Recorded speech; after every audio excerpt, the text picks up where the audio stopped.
Hi, this is Kevin Trainer, and welcome to part 3 of my tutorial on conceptual data modeling.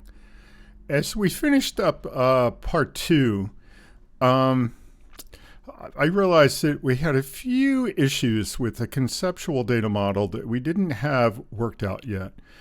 And the one I was thinking was the relationship between the student and the class meeting to say that they attended.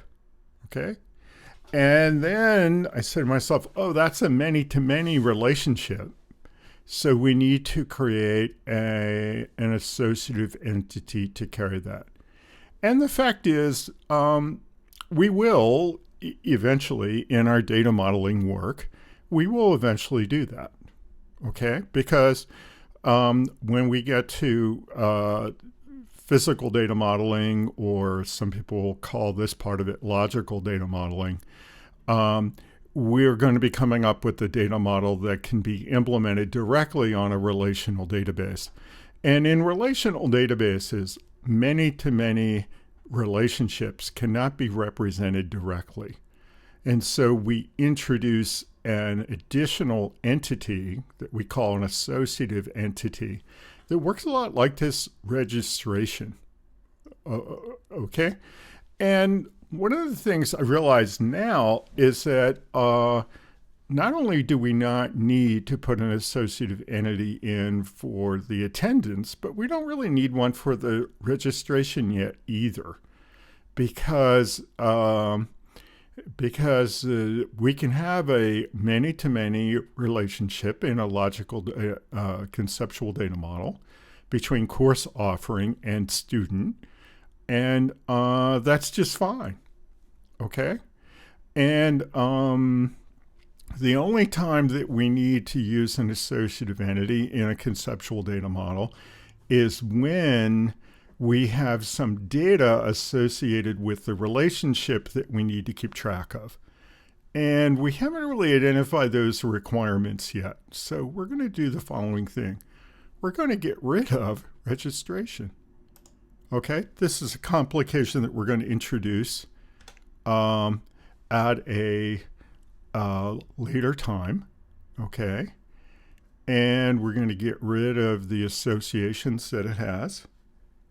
Okay, and I have a keyboard here with a delete key. So the other way you can get rid of things in addition to cut is you can highlight them and you can press a delete key, which of course does not normally work on my Mac. It just happens to be working today because I have my Windows keyboard attached to my Mac.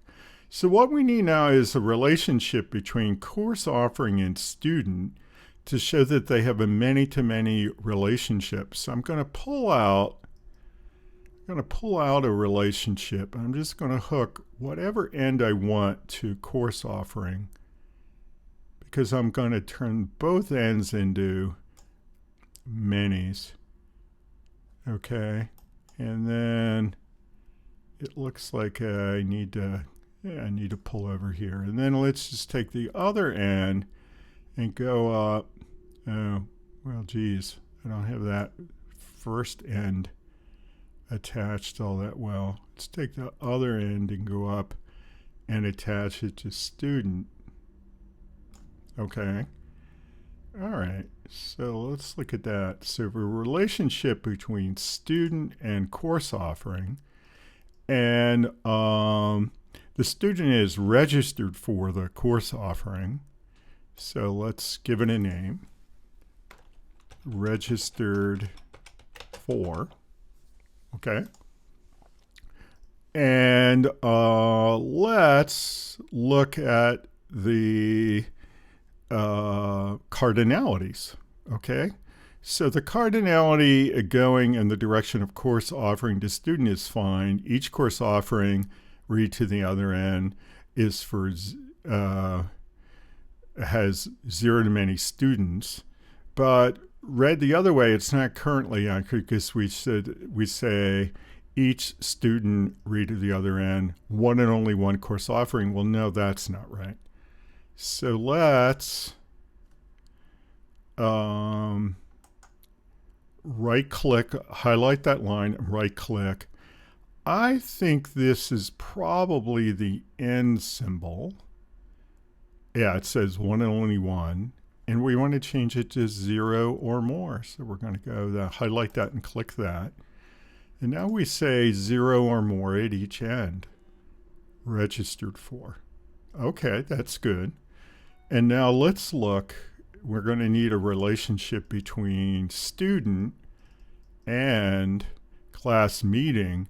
And this is a situation where, geez, I wish I had put them in a different order, but I try not to worry about that too much at this point. So let's highlight that one and get that registered for, get that down towards the bottom.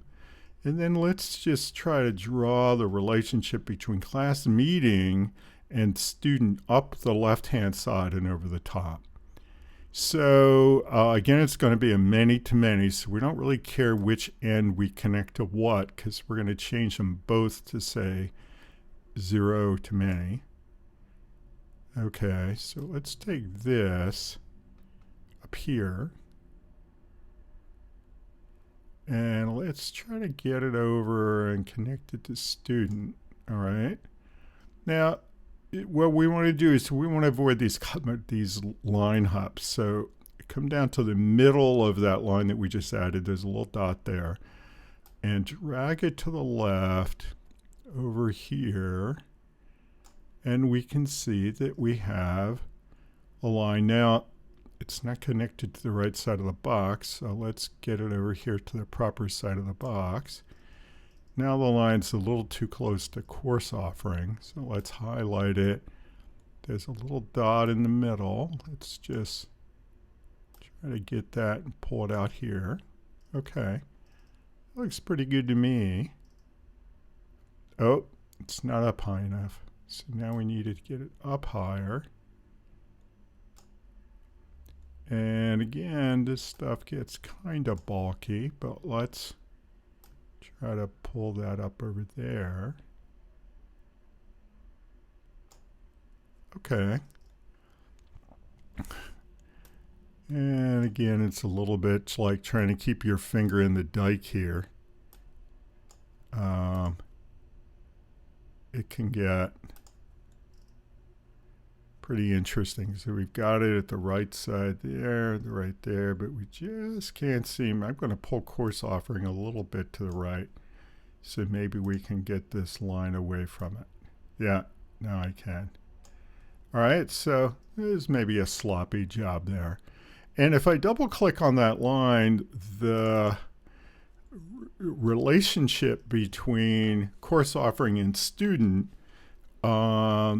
I'm going to say attended. Is that course offering or class meeting? Class meeting. So student attended class meeting. That's the right one. Okay. Now we have the wrong cardinality here. We say one and only one. We know it's a many-to-many. So let's highlight that line, right click. Go up. I think we're interested in the end symbol here. Yeah, one and only one. Change that, sorry, the end symbol, change it to 0 or more. Okay, and now we have a many-to-many.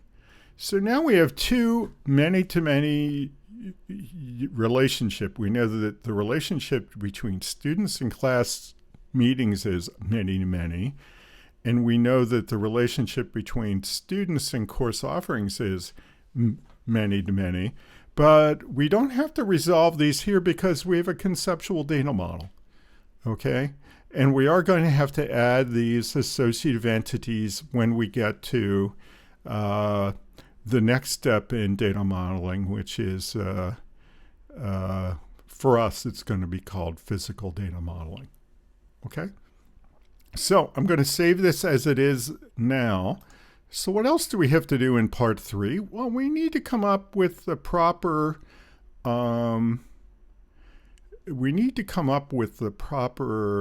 attributes.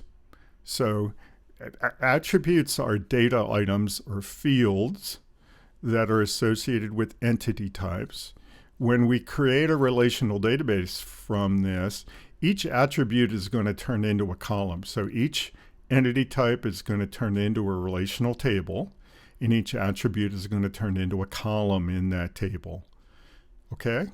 So the most important attribute or attributes for an entity type are usually the ones that identify it. Okay? Now, in relational databases, we call these primary keys.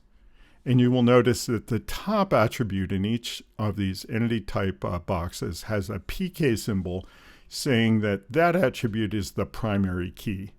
And you can also see that there's a dashed or dotted line between the primary key and the rest of the attributes. Okay? Now, this modeling tool that we're using in Visio is not really geared towards conceptual data modeling, because in true conceptual data models, the way that we say that we have an identifier as one of the attributes is either the identifier or part of the identifier is that we do underlining. Well, the Visio diagrammer doesn't do that. And a lot of real-world diagrammers don't do it either. So what we do is that we allow ourselves to use the PK symbol to say what the identifier or identifier attributes are going to be for an entity type. And we're jumping ahead. We're already using the terminology that we'll use in a physical data model of primary key, but that's just because we got a good deal on this Visio template, i.e. free. Okay?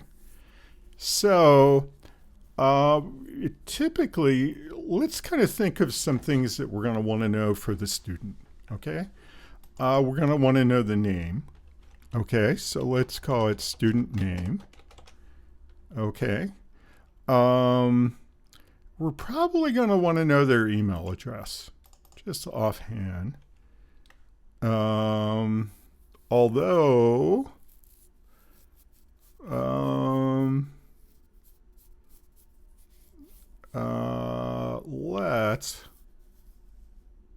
we're probably going to want to know their email address.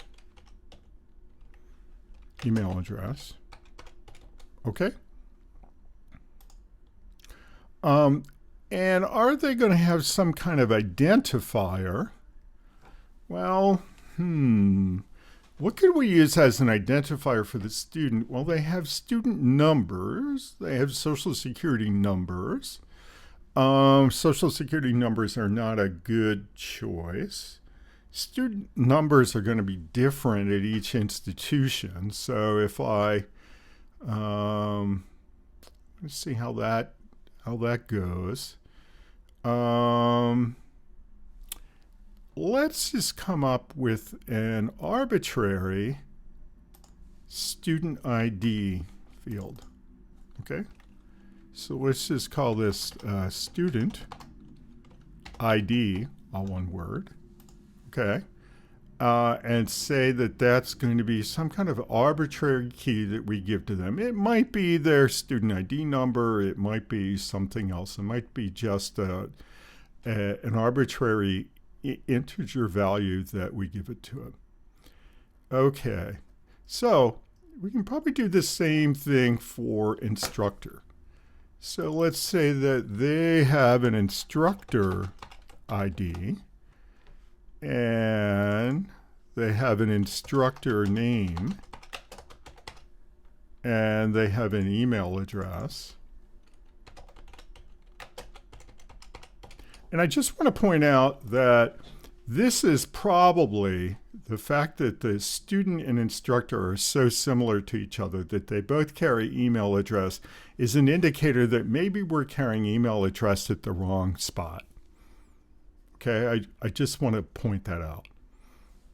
Okay?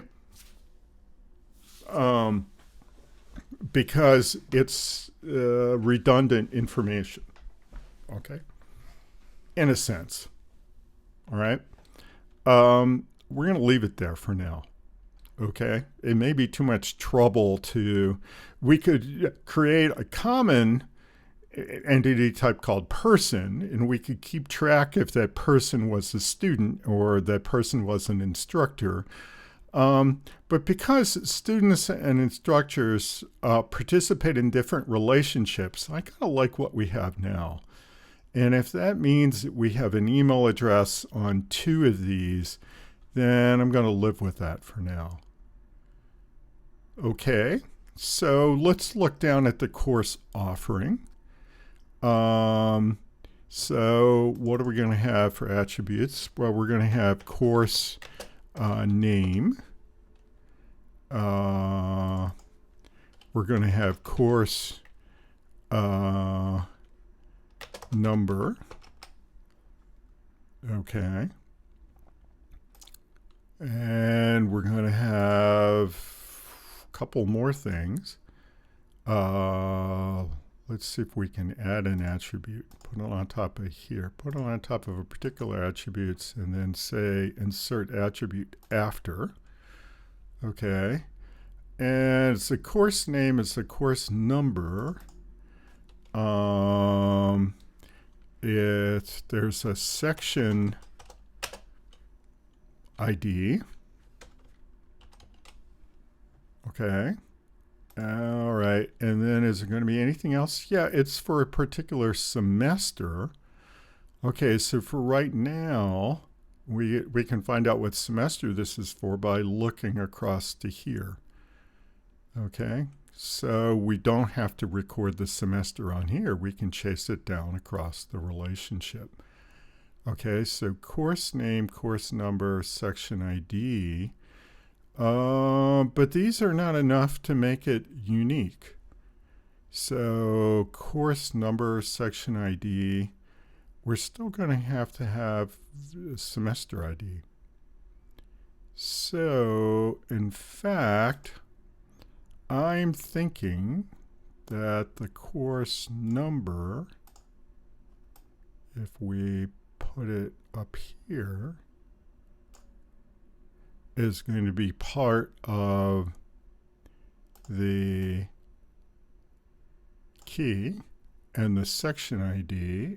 And let's say that this is semester ID. And let's say that all 3 of these things are part of the primary key. So let's now set primary key. So, and then we can go down to the next attribute and say, well, it didn't work.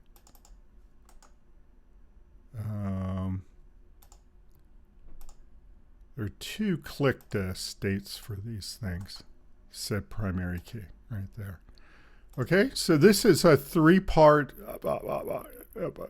ID to describe a course offering uniquely. You have to know the semester ID, the course number, and the section ID.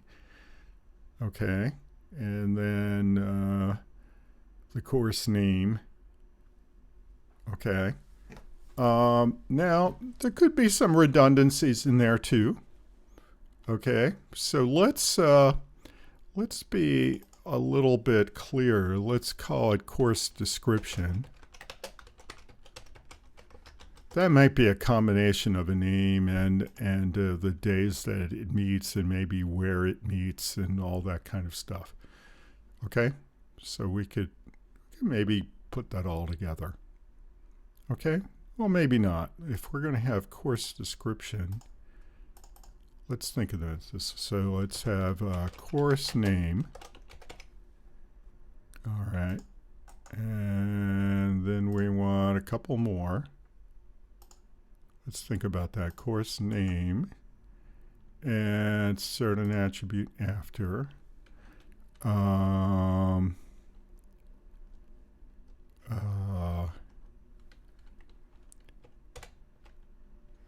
Meeting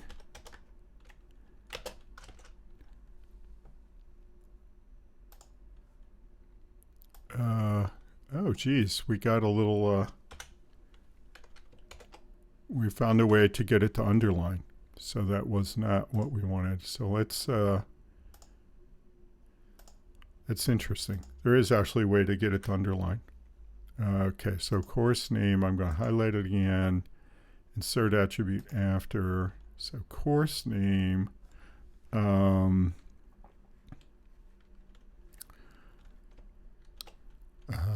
location, call it maybe course location.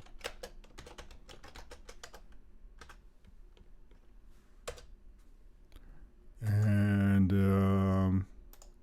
maybe another one, course times, course days. So we'll call this one course days.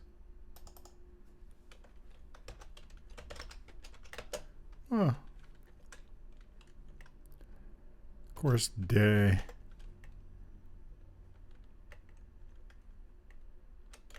Days and times.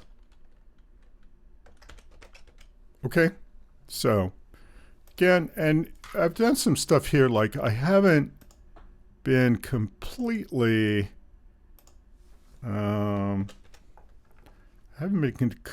consistent about using lowercase. So I'm going to do that here. See if I can do that. So turn that to course location. And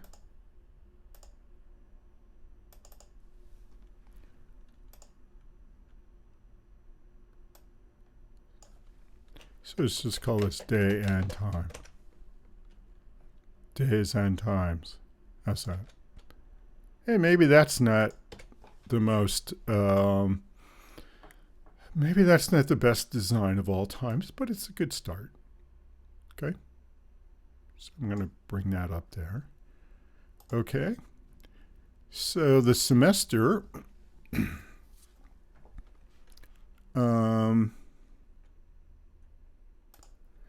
let's give it an arbitrary ID. Let's give it a semester ID. Okay. And let's give it a description.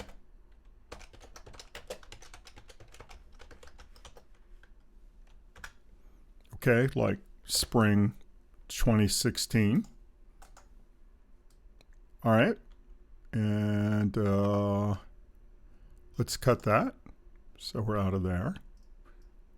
And let's see, we've got some problems between these things here.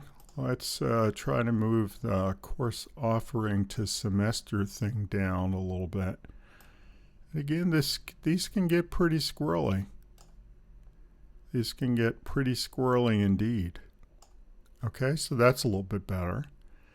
And try to pull this. And again, you're going to do best when these are a pretty high zoom, like we're at 125% now. That's about where I like to use it.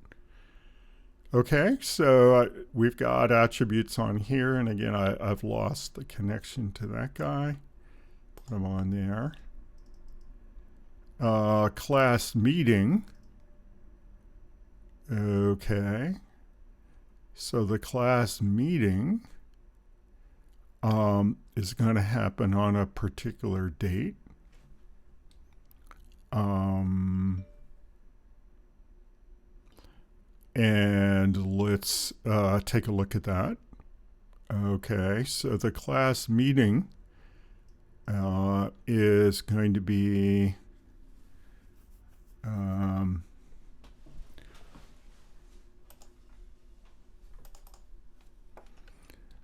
let's say this is meeting date is going to be the key. Assume that there's only going to be one time on a particular meeting date, although that's a pretty big assumption, and let's have that. And that might just be it. We just might know that that's the class meeting date. Okay, so let's Let's get rid of the other attributes, which we can highlight them and use a delete key as well as the cut. So there's an entity type that only holds the key.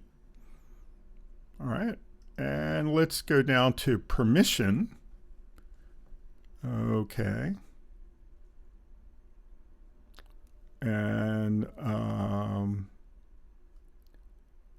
so how are we going to do this? So let's give it an ID, a permission ID, probably some kind of arbitrary number. Okay. And it's going to have a relationship to, it's going to say it's for a user and for a role. Okay. And those are eventually going to be implemented in a relational database with foreign keys. But for right now, we can use the relationships. So this is going to be another, let me back that one up.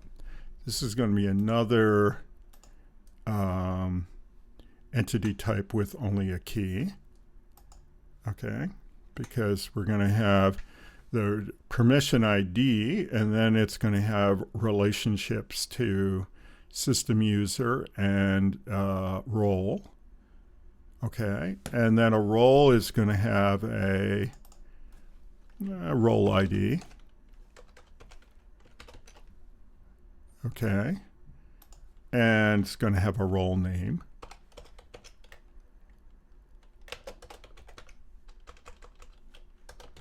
And that's probably it.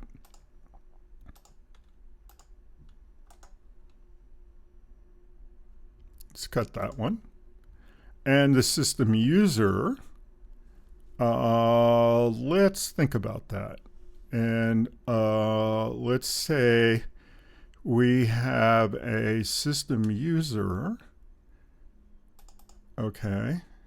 And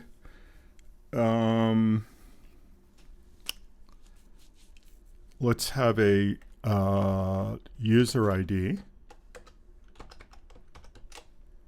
And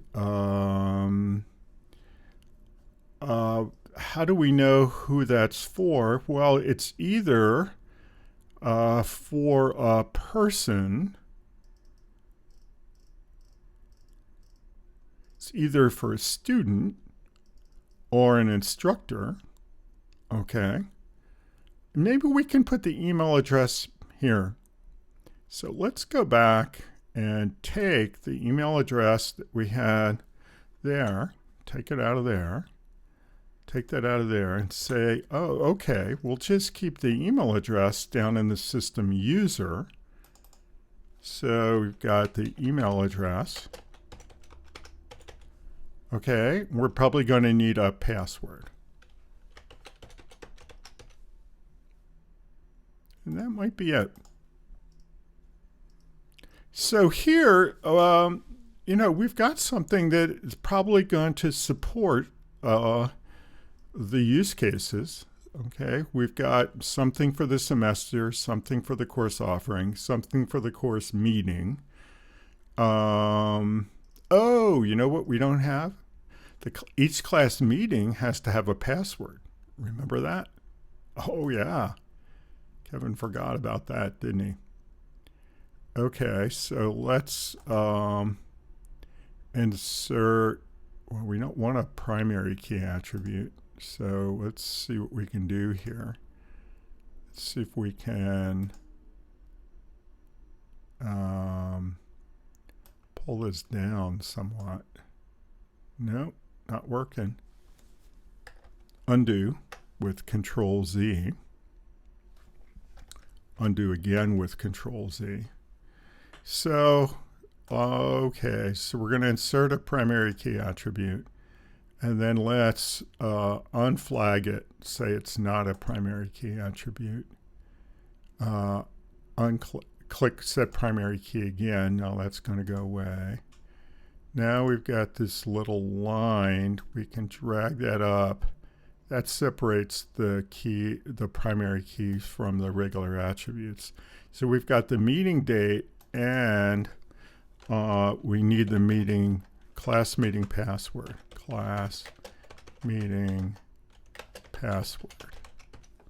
Remember that? Yeah. Okay. I think we've got most things, but let's go look at our list, okay? So let's look at the attributes. Class meeting password, username, email address, student name, instructor name. We're going to take the name from the student or the instructor. Again, that's fine. We have a course offering name, semester name, class meeting date, course offering location, course offering time. We've got that. The relationships, registered for, teaches for semester, attended, we got that. Is meeting of, is user for student, is user for instructor, has permission. And the important instance we have is system administrator. So we are going to have to know who is the system administrator. Okay, and maybe that's something that we're going to just have to say for a particular system user. Let's say that we need to say whether they're a system administrator. Is system administrator. That'll be a Boolean, true or false, yes or no. Okay, and I believe we have all these. Now, I do see that we've got, looks like some lines are going off the page, but that's only because we're so zoomed out. That's okay. And we don't have any lines crossing each other. Okay. It looks like we'd had the email we'd had the email. I don't like these lines being so close to each other. Let's try to pull the top one up just a hair.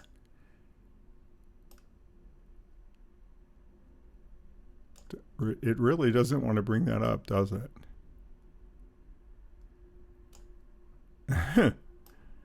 It really doesn't. Okay, so now we've got up there. I think that looks a little bit better. I think we have the whole thing. So again, go back to your list that came out of the part one, the ragbag exercise. Look at your list of entity types. Look at your list of relationship types.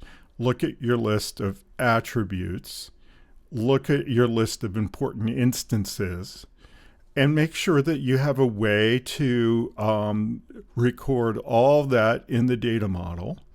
You don't have to worry about many-to-many relationships.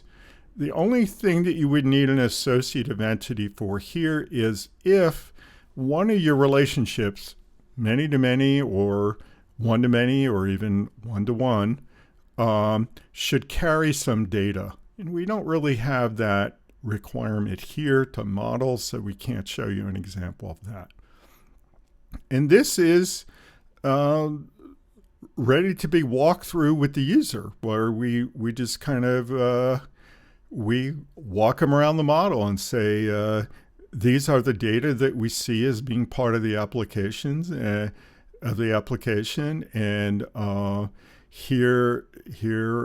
here are the entities, and here are the relationships, and here are the attributes. And does it look like we have it all right? Did we make any mistakes? And correct as required. And then there's a final step, which is going to be a part of another tutorial on where we do physical data modeling, where we pick a product or product family that we're going to use for the data store. In this case, we're going to pick a relational database management system, and that's going to cause us to have to do some further refinements. Things like we're going to have to pick data types for each of our attributes. Things like we're going to have to resolve the many-to-many relationships with associative entities. And we're going to have to think about things like foreign keys and indexes and all that kind of good stuff. But that's for another day and tutorial. Until then, I'm going to say bye-bye.